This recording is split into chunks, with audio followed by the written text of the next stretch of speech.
তো বন্ধুরা এখানে করে এখন এই চ্যাংড়াটা গর্ত খুললো। এই চ্যাংড়াটা আগেই গর্ত খুঁড়েছে, গর্ত খুঁড়ে এখানে করে বসলো। তখন আমি চলে আসলাম, মানে এখানে করে আর গর্ত খোঁড়া যাচ্ছে না একাই। তো আমি আসলাম, আমি এসে প্রায় আমি এখন উঠাছিলাম মাটি। এখানে করে এতগুলো মাটি একাই উঠিয়েছে। এরপর থেকে কিন্তু উঠাবো মাটি আমি উঠালাম কিছু কিছু মাটি। এরপর এখানে দেখো খুঁড়ছে কোদাল দিয়ে। এটা হচ্ছে পায়খানার পাট, যেটা কাশ্মীরে এর ভাষায় বলা হয় রিং। তো এখানে করে আমরা রিং বসাবো 15টা। তো এই রিং বসাবো, আর রিং বসে টসে কিন্তু আমাদের একটা রেস্ট হলো। রেস্ট হয়ে আমরা কিন্তু খাওয়া দাওয়া করলাম, আর খাওয়া দাওয়া করে আমরা এখানে কিন্তু আবারও বসে রেস্ট নিচ্ছি। আর রেস্ট নিতে নিতেই আর কিছুক্ষণ পরে আমাদের কাজ করা হলো। আর কাজ করেই আর কাজ করার শেষ করে আমরা নিয়ে আসলাম রিং। এই যে রিংগুলো বর্তমানে এখন আমরা কিন্তু দুটা দিয়ে দিয়েছি। আর রিং উঠিয়েই তো বলছে যে আইসো এই খেয়ে নাও চা। তো এখানে করে এখন আমরা চা বিস্কুট খাবো। আর চা বিস্কুট খাওয়ার পরে আমরা কিছুক্ষণ পরে আবার রিং নামাবো। তো এইভাবে প্রথমে বাঁধানো হয় দড়ি।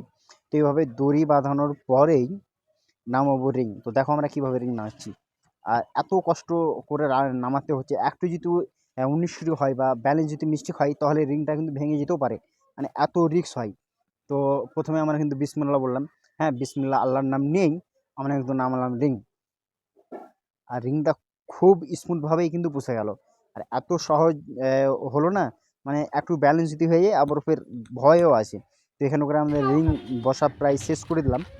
আর মাটি দিয়ে আমরা কিন্তু বন্ধ করেও দিলাম, মানে ক্যামেরা ধরার জন্য এই ছেলেটা ছিল না। তো তো আমাদের ক্যামেরা ধরা এখন হয়নি। কাজ সম্পূর্ণ তো শেষ। ওখানে করে দেখছেন যে এখানে মাটি দিয়ে মাটি আমরা ফেলে প্রায় পুঁজে এখন দিয়েছি, গুঁজে তো দিয়েছি। দেখাতে পারলাম না। ও গর্ত হয়ে নাই আর রিংটাই করে। আমাদের এখান কাজ থেকে প্রায় আমার ছোট্ট শেষ। একটা ব্লগ ভিডিও শেষ করলাম।